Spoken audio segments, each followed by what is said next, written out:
I press OK. Hello and welcome to the Raw Makers podcast. The one-stop shop for courage, confidence, and mindset building. Also bringing you all the aspects of mental health awareness, business, and entrepreneurship. We are your hosts, Adam Ellis. and Jason Borman of the Raw Makers Coaching. So tonight we have the very special guest, the one, the only, Mr. James Fryer. Now he's a married man. Sorry, ladies. He's got 4 lovely children. He's launched multiple businesses, and now he's just broken into the coaching world and he's taken it by storm already. He uses NLP to shift the mindset of his clients. And yeah, without further ado, let's get him on. Welcome, James. Hi guys, hi Jason, hi Adam. Hello. Thank you for that introduction. No worries. So if you want to start by telling us a little bit about yourself and kind of, obviously I'll give you a little bit of introduction there, but there may be bits you want to kind of embellish or... Yeah, sure. So if I take it from the start, so grew up in a working class family, did quite well at school, managed to get to the local grammar school, went to university, left university. Most of my friends were going and getting jobs in the corporate world, you know, and following careers. And I just always had this sort of burning ambition inside me to work for myself. I'd done a few things in school, you know, a few sort of enterprises that I'd set up, and I'd sell a few things. I'd sell things online. And I just thought, I'm 24 years of age. If I don't go for it right now, I'm just going to, you know, get trapped, not trapped, but like the trappings of a job, you know, that income, regular income, the security and stuff. So I just thought, no, that's it. You know, you live by the sword, you die by the sword kind of thing. So I just went for it, 24, set my own business up, got some printing equipment. I don't know why I chose to print t-shirts, literally just stumbled on it. It was like, all right, let's do it. Got some printing equipment from America. Long story short, got started. Eventually went online with it all. So that was the sort of real start of kind of e-commerce. So I was kind of lucky to ride that wave a little bit. Yeah, and fast forward 14 years, I'm still working online. Still got my clothing business. I've got a couple other small businesses on the side as well. Most things are based online just because that's kind of what I know and what I sort of believe in. A year ago, I qualified as a life coach and an NLP practitioner, which has, you know, benefited me massively. And yeah, just looking to sort of develop myself in that sphere and see where it can take me, and if I can help people along the way, and use my sort of experience and expertise in entrepreneurship, yeah, to help others, really. Awesome. So coming back to that burning passion inside to kind of work for yourself, like tell us a little bit more about that and how that came about, and what was your mindset like at that time? Yeah, that's a really good question, actually. So thinking back, so my dad ran his own business. So as a kid, you know, you're seeing somebody working for themselves, and I guess that kind of inspired me a little bit. I'd also watched lots of programs about millionaires and that whole lifestyle, and I kind of, to be honest, when I was younger, I got a little bit transfixed on like, wow, that looks amazing. You know, I'd love to live like that and have that kind of lifestyle. And yeah, I didn't really ever have a career in mind, or like, I didn't want to become a doctor or a teacher or a chef or whatever. And it was just, I just wanted to work for myself. I had quite a natural aptitude for business. I studied business studies at school and did well in you know, in my studies with business studies, and just I don't know, I was interested in shares, the stock market, you know, everything around it, and I I think it always sort of pointed me towards working for myself and like being an entrepreneur. Yeah, and it was just, I don't know, it's just in me to do that, I think. So yeah.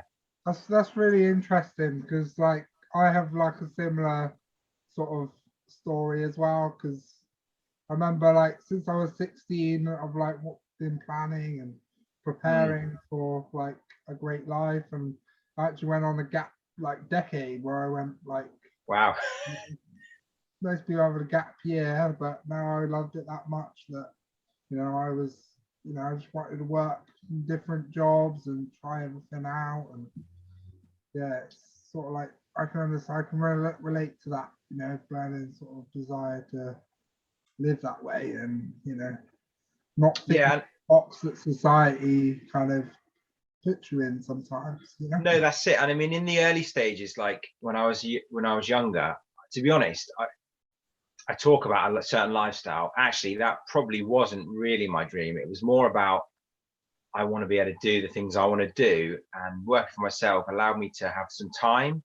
And as we all know, you know, time is the most valuable commodity we've got. You know, forget money. Money's great, but without time, you know, there's no point. So when I was younger, it allowed me to go off and play golf if I wanted to go surfing in the sea, you know, whatever my interests were.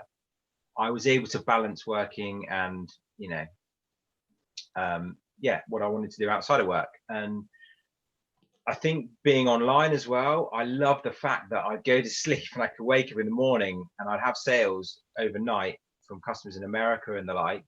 And I don't know, that was quite addictive feeling, like, wow, I'm making money while I'm asleep, which is, yeah, which is always quite fun and still is. So that, yeah. Good. Yeah. Oh, awesome.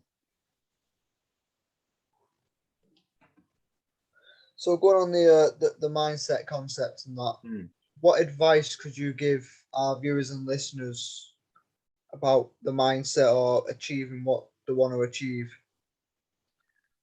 I think, do you mean in terms of anyone maybe thinking of starting their own business, or Yeah. or just then? Yeah, I think obviously there's always this fear of failure. So I imagine, you know, when people are setting out, oh, how is it going to work out? How's it, you know, and even now, like, you know, I sometimes worry about if things are going to work out and stuff. That's just natural, isn't it? You know, we've all got that inside of us. But I think it's, you know, it's beneficial to understand that you're going to feel that way. And it's a natural feeling, and, you know, there's nothing wrong with that. But also that fear of failure, like, for instance, it can manifest itself in, like, you know, perfectionism and things like that. You know, you could plan to start your business for 5 years without actually doing it. And as we all know, you know, taking action is the number one, I would say, thing to get you, well, to get you started. Starting is the you know, the hardest part of anything, and it's the most important step. And once you've started, you're halfway there, literally. I mean, get the ball rolling, commit to something. I think, and also for me, the mindset was kind of, I never thought of a failure. It was more, who cares? Like, if it doesn't work out, I'll do something else. If that doesn't work out, I'll do something else. But, you know, and I remember somebody actually from school. I was in a bar once, and he was like quite successful in his career and stuff. And he came up to me, and he's what he said didn't sound like a compliment, but he meant it as one. And he said, "I admire you because you're going to throw a load of shit at the wall, and some of it's going to stick." And I was like, yeah, I get what you mean. He said, I admire that. You know, you're not going to stop. You're going to keep going for it until, yeah. And that, I mean, the way he said it, you know, it was a compliment. And I think that's true. You've got to try things. And as I've tried things over the years, some things have worked out, some things haven't worked out. You know, as we all know, failure is important. It's really important. Nobody that's successful has done it without failing at things. It's impossible. So if you're scared to fail, then you're not going to get anywhere. So get on with it, get failing, and get going, basically. Yeah.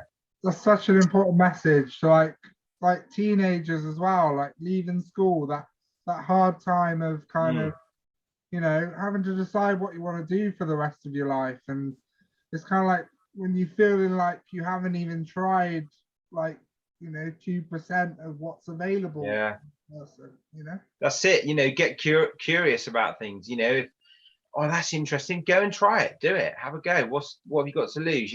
I think we're lucky. Look at the world we live in nowadays. The internet. We can get in contact with anyone, any place, any organization. Literally, click of a button, we're there, aren't we? So, if you want to find something out, you go on YouTube. You can look it up, how to do something.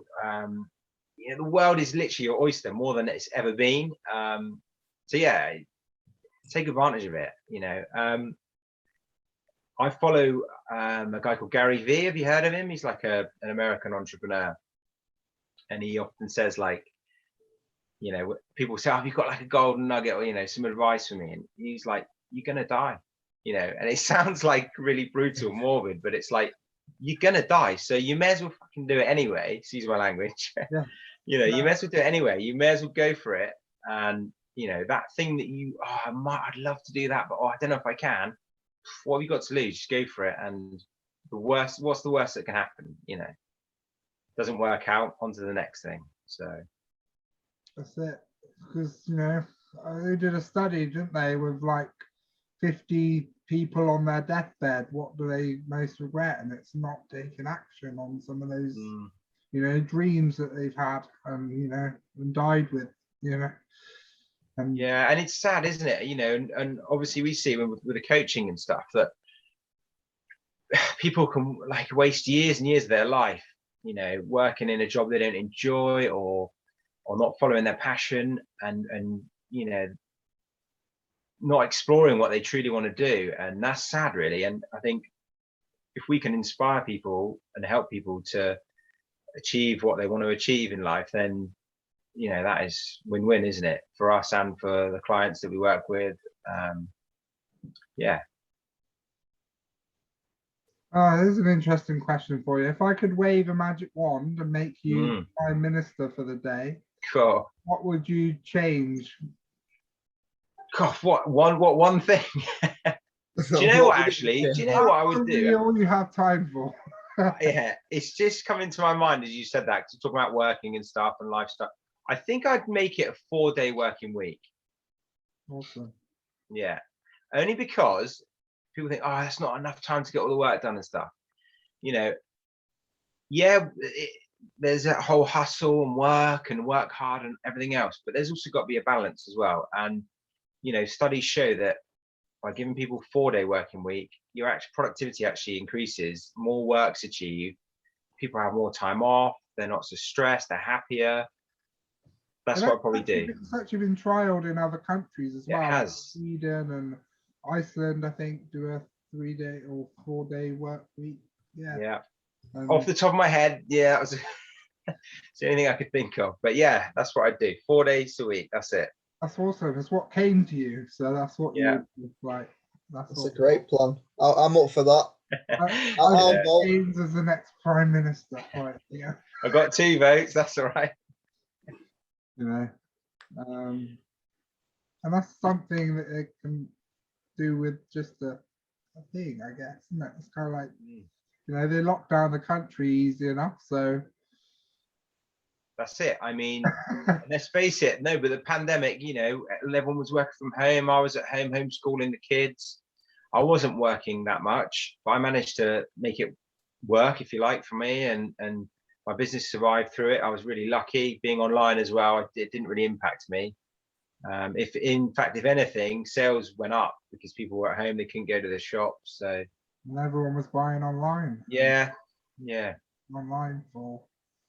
I know myself, I was looking for an opportunity, and right at the start of the pandemic is when I found coaching. And I was a similar time. I think I was just looking for something else, like having worked in the business I've been in for like 14 years, it can get a little bit monotonous and a bit boring. And I'm just curious anyway. And I was, I'm interested in different things. And I like talking to people. I like helping people. It's just quite naturally in me to be like that. And so similar to you, I sort of saw the coaching masters and thought, wow, this is interesting. And signed up for the accreditation and then NLP on the back of it. It was amazing. It was a great thing to focus on during the lockdown because it was, you were developing your own skills, and whilst you were doing the courses, you were kind of coaching yourself or being coached, and that was really beneficial. So yeah, really glad I did it. Yeah. And helping other people as well through their mind Yeah. struggles and No, exactly. Yeah, exactly that. Little or no contact, and you know, and having the social side online was what saved me, really, I think, throughout the pandemic. Like, otherwise I'd just been working and then doing nothing social. Or yeah, we're social creatures, like we need that, you know? Oh, definitely. Yeah, definitely. We're not made to be in isolation, and we're not made to. No, I agree. Yeah, it was very social, so that's good. So how has coaching like benefited you, do you think? Do you know, when I think in the main, I think that it's helped in every aspect of my life. So even being a dad, like I'm a better dad now because I'm a coach, like completely. You know, when you're going through the NLP stuff and you're learning about everyone's got different maps, and you think, well, that includes my children, and suddenly you start seeing the world from their perspective, not your perspective, and it can't not help you as a person, you know. In my relationships with my friends, and you know, I try not to give too much advice, but I'm able to sort of reason with people more. And somebody comes to me with a gripe and they're moaning about something, or somebody else, and I say, well, yeah, but hold on a minute, what about, you know, we reframe things, and you can't help it. You naturally just in your day-to-day life use the sort of the skills and techniques you've been taught and that you believe in as well. That's the main thing. Like, they've worked on me, I've experienced it, and I've used it on other people, and I've seen sort of the benefits they've had. So yeah, it's helped me being a dad, definitely. It's helped me with work. I think just it's given me that extra motivation again. Like I say, 14 years in, you know, you're naturally going to be feeling a little bit, oh, you know, I want to. I'm lucky, it's good, it works, and I'm doing okay with it all. But you know, entrepreneurship can be lonely, and you know, trying to self-motivate yourself every day it can be tough. I got a few people that work for me, but it's still, you know, when you're sort of the boss, it's on you to keep pushing things forward and everything else. So yeah, coaching and NLP has definitely helped me with that, definitely. And yeah, just in general, relationships with people, just so powerful. It's I an think understanding, isn't it? When you learn NLP, it's an understanding that you know, your relationship strengthen because your expectations of people definitely, you know, are evened out. You know, you're not expecting too much from people because these new set of rules that you live by, and that, you know. Totally. And I was going to say, on the last week of NLP, when we they talked about the reticular activating system, that was like wow for me, because I had an old friend, sadly passed away a couple of years ago. He was like literally 50 years older than me, and he was like a mentor almost to me. We used to go to the gym together, we'd go surfing, we'd hang out, have a cup of tea, whatever. He was literally like one of my best friends, even though we were like 50 years apart. And he wasn't a coach. He didn't study anything personal development wise. You know, he was different generation almost, you know. Well, he was different generation. And he always used to say to me, James, if you want something, just put a thought on it.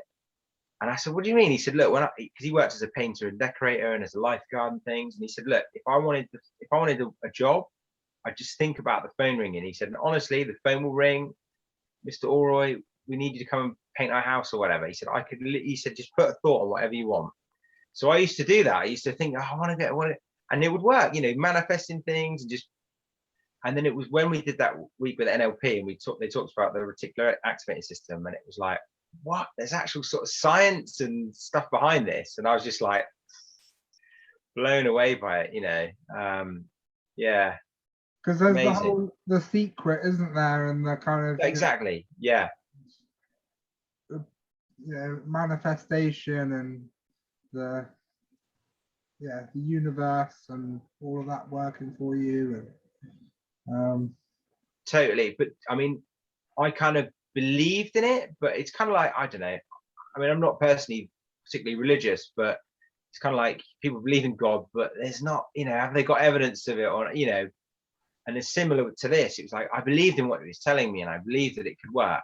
But then when I actually studied it a bit more and actually uncovered the part of the brain and what it means and what, it was just like, wow, there's actual, like, this is real, and that's powerful. And if your thoughts can be that powerful, then imagine if you start thinking positively and start thinking about all the things you want to happen. It's amazing. It's back science that we only use about 20% of our brain's capability, right? So yeah, that's mad, isn't it? 80% is hidden from us, really. Like, yeah, that is mad. Yeah, we're just conditioned, aren't we, in a certain way? And I think the coaching and it just kind of teaches you that everyone is struggling with different things, and you can get caught up in your own thoughts, definitely, and they're not always great and they're not always positive. And that's why coaching is so powerful, because it can help you just unpick all that and just set you forwards and to where you want to get to. And it's amazing, really. So on this podcast, we like to talk about, courage to confidence and, mindset shifting and, and bringing in like mental health awareness. Yeah. So is there any like thing that you can remember, like where it's like significantly where you've drawn on some courage and pushed through some barriers to get something? I think there were definitely times in the early days. So I remember having this printing equipment from America. I was one of the only people in the country that had it, which was a good advantage. But to be honest, the technology was too young and it didn't work that well. And there was always lots of teething issues. And I'd have to wait till the people in America were awake before I could ring them and get some advice. And I just felt so lonely. Just felt, this is enough. I remember crying at times where, like, I've invested a bit of money in this equipment. It's not working how it should be.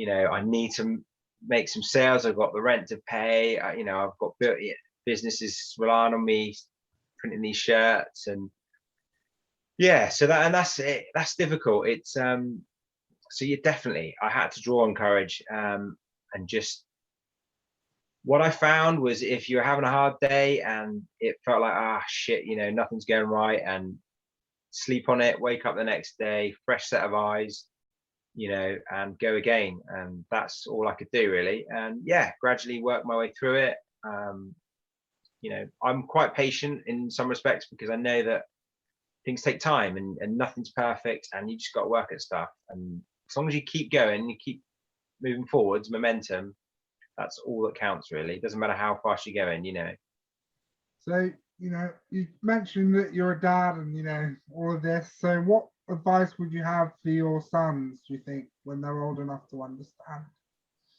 I think if we're talking like career-wise, I guess, just whatever you love, whatever you're passionate about, just do that. As long as you're happy, as I said, I alluded to earlier, like, I want to live this life. Not now, not at all. I've learned over the years that happiness over everything, of course, money is important.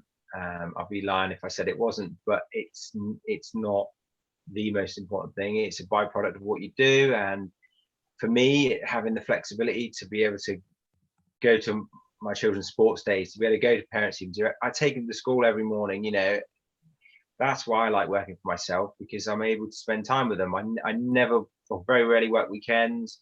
I don't tend to work much in the evenings. I'm at home every evening to have dinner with a family, and it fits in well. So, for them, I would say, whatever you're passionate about, do that. As long as it makes you happy. It's not, you're not gonna be happy every day. That's not the reality. Sometimes you've got to struggle through things, but as long as that end goal, that purpose is there, then that's what you should be doing. Absolutely. That's a powerful message. Yeah, I think so. Yeah. I'm out of questions, so if you've got a question, Adam, right? So going on the reverse side of your hurdles that you've overcome. What's your biggest achievement that you've got to date? God, that is a good question.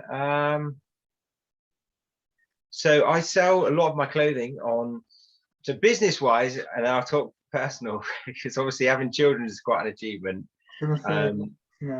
Yeah. So like business wise, I sell on a site called Etsy. So it's like an American handmade craft sort of site, but it's grown loads over the years. It's quite a big site now. And I'm the #1 seller of clothing in the UK on Etsy. So that's quite good. I'm top 1% seller. Yeah, so we've sold over like 80,000 items. We've got 10,000 5-star reviews. You know, I've done really well on there. I've been consistent. I've just worked my way on the platform, and I'm sort of got a good reputation now. Buyers trust buying from me and stuff. I think about 5 years ago, I was kind of like, I want to give something back. I don't just want to make money. It doesn't feel right just making money. So like, what can I do? How can I? And at the time, you know, I was interested in the environment, and obviously now everyone's talking about climate change. So I started a campaign called Tees for Trees. So I partnered with a company in America, a charity. So for every item of clothing we sell, we plant a tree on behalf of our customers. So we've planted over like 70,000 trees now, which is quite, you know, it's quite an achievement. I'm quite proud of that. Nice. Yeah. And it's amazing. Like, anyone wants to check it out, trees.org, I think their website is. And it's not just the planting of the tree, which is good for the environment.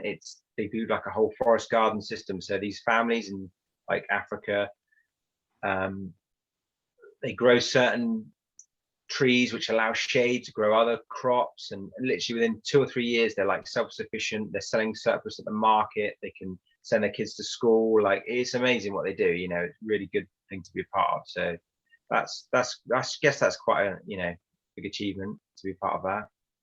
And then like personally, just being a dad and having 4 children. We've got 3 boys and a little girl who's 11 weeks old today. So yeah, I mean, that's full on. That's a job in itself. Yeah, for sure. Yeah. So, but that, you know, I'm blessed. I'm really lucky. You know, I met my wife when I was 27, and got married at 30, and that's 38 now, 4 children. That's me done though. That 4's enough. No, that's good. It's a good legacy for you as well. Like, 'cause you're gonna pass down all your knowledge and everything you become. You know, them, they're gonna be watching you and, you know, learning from you. And it's great that you're setting such a great example. Yeah, no, totally. You're right, and I think that's obviously they're a huge motivator. You know, if you are feeling a little bit down and a little bit lonely, I keep saying lonely. I touch on that because I just want to, anybody listening, like, entrepreneurship, it's okay, like scrolling on social media and seeing all the big houses and money, and yeah, there's maybe that, but actually the realities of it, it's difficult. Like, as you guys probably know as well, like sometimes you feel like you're on your own, you're not part of a team, there's no, you know, camaraderie and stuff like that. Obviously there's lots of things you can do to improve that, go networking, you know. That's it. It's partly why we've teamed up now, and kind of, you know, because it got very lonely, and you know, just plugging away day in, day out by yourself, not, you know, feeding off anyone else. And and I think of why we formed a partnership now. And and I understand that, and I think also, like, I think entrepreneurship is kind of cool, isn't it? It's like quite hip now, and people are like, it's, you know, I want to become an entrepreneur, I want to make money. And I think it's important to recognize that some people, maybe they're better off being like, you know, number 2 or like head of a department or something. Do you know what I mean? And that's where their skills lie, and that's where they'd be better off being. You know, don't feel like pressure to be something that you're not, kind of thing. So yeah, I think we're always going to need regular workers. So, like, in the world, so it's not for everyone, because it's just the highlight reel, like you say, that people see on social media and stuff. But a lot, you know, it's just the surface of the iceberg. And underneath is like 2 or 3 times the size of what's above the surface, and that's all the hard work, the dedication, the tears, the the late nights, the all of the stuff that goes into building a business. And no, totally, yeah, you're totally right, Jason. Yeah, exactly that. It's yeah, it's okay to see all the glory of it all, but like you say, there's a lot of hard work behind the scenes, and often, the nuts and bolts of it, if you like, it can be quite tedious at times, and quite monotonous. So, but that's business. You just got to get things done. that's it. And yeah, that kind of wraps us up nicely, I think. So, just before we wrap it up and that, yeah, where can people come and find you if they want to get in touch with you? Yeah, sure. So Instagram, I'm on there. James Michael is my middle name, Fryer, Fryer. Yeah, so just hit me up on there. Just send me a direct message, whatever. Yeah, it'd be good to connect with some people for sure. I'm actually launching a course to help other dads start their own business, their own side hustles. So if anyone's interested, I'll be giving away loads of free advice and content. So if anyone thinks is out there, I'm specializing in dads just because I'm a dad and I feel like it's quite a good niche for me to work with. I understand sort of the things that they're going through. But if there are any dads out there that want any help or thinking of starting their own business and just want to have a chat, I'm all ears. And, I get messages from other people as well. I had a message from a woman last week who was looking to buy a business and wanted my advice. So I gave her some advice. I'm happy to help people, definitely. So yeah, Instagram is probably the easiest place to find me. Yeah. Well, that's it with a niche, isn't it? You're not saying excluding anybody. You're just saying I'm going to focus my energy, my content, and everything at that. But if exactly resonates, then I'm happy to work with anyone. No, exactly that. I mean, I love talking to people. I like working with anyone, but I just felt like, who can I serve the best? And being a dad with 4 kids, I'm pretty well qualified to help dads. So yeah, well done. And yeah, it's been great having you on. And thank you, Guy. That's flown by. That has a sorry if I waffled on too much. No, it's great.